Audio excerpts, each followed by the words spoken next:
नमस्कार विद्यार्थियों। आज सुबह जब मैं रामचरितमानस पढ़ रहा था तो एक बहुत ही सुंदर चौपाई मेरे हाथ लगी। अक्सर विद्यार्थियों का प्रश्न होता है कि अध्यापकों का पढ़ाया हुआ हमें समझ में नहीं आता,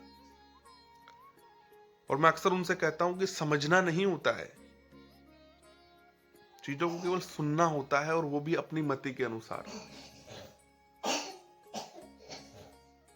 और आज उसी प्रश्न का उत्तर मुझे रामचरितमानस में भी मिला। जब अध्यापक अपनी बात कहते हैं तो हमें उनको बहुत ध्यान से सुनना होता है, और वो जो समझा रहे हैं उसको समझना होता है, पर अपनी मति के अनुसार। फिर उस पर मंथन करके आप अपने अनुसार संतोष पा सकते हो।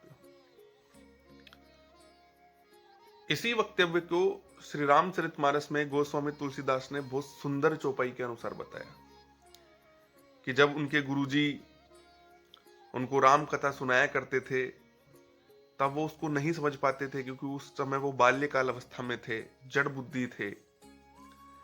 लेकिन वो बार बार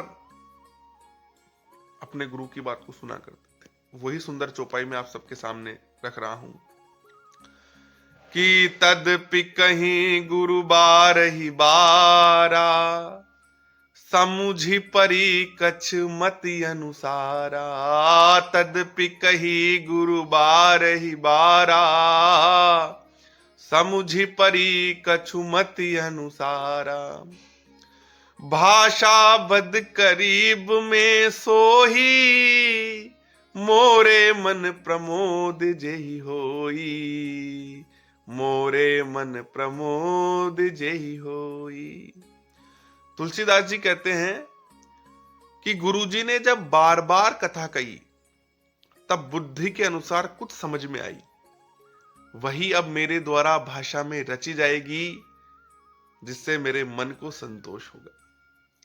तो जब आपके टीचर्स किसी भी प्रश्न को, किसी भी डाउट को, किसी भी क्वेश्चन को या किसी भी कॉन्सेप्ट को जब बार बार समझा रहे होते हैं तो उसको समझो, अपनी बुद्धि के अनुसार समझो।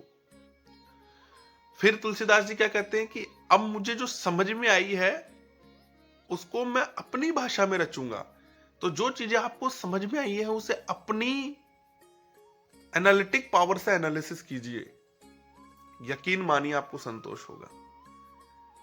तो आशा करता हूं इस चौपाई के माध्यम से आपके इस प्रश्न का आंसर आपको मिला होगा कि चीजें किस तरीके से हमें समझनी है, किस तरीके से उन पर रिएक्ट करना है।